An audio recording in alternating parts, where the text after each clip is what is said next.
what I want to do today is tell you another story, a true story about this story. Happened in the 1970s at Princeton Theological Seminary.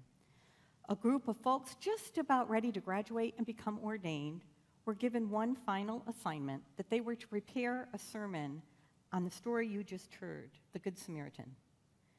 And so they went off to do that. On the day it was due, they came back, and they discovered that they were going to be giving that sermon to their supervisors one by one and being evaluated on it.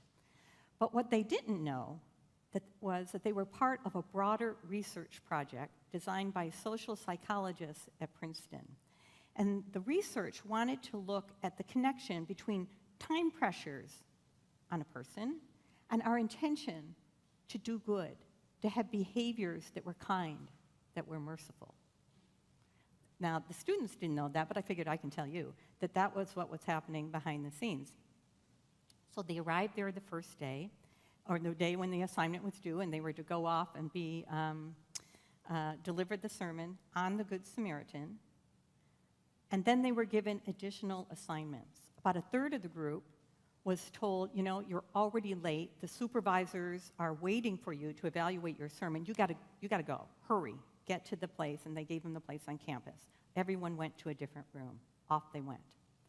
Another third said, things are just about ready for you. Why don't you just go on over, and by the time you get there, everything will be ready for you to deliver your sermon. And off they went. And then the last third were told, we're not quite ready yet, so take your time. By the time you get there, even if you have to wait a few moments before you give your sermon, it won't be long. And off they went.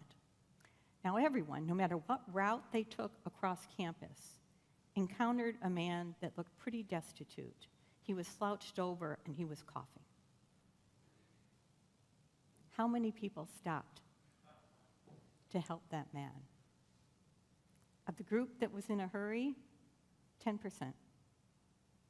Of the group that had a little more time, the intermediate group, 45% stopped to check in on the man in need. And of the group that had a more leisurely pace, 65% stopped to check in. One would wish that pastors-to-be would reach 100% of stopping, but a good reminder that that didn't happen. And researchers concluded a person not in a hurry may stop and offer help to a person in distress. A person in a hurry is likely to keep going. Ironically, he is likely to keep going even if he is hurrying to speak on the parable of the Good Samaritan, thus inadvertently confirming the point of the parable. Here's the part that got my attention in the summary of the research. Thinking about the Good Samaritan did not increase helpful behavior, but being in a hurry decreased it. It wasn't indifference or self-centeredness or contempt for the man that made the people not stop. The dominant cause was being in a hurry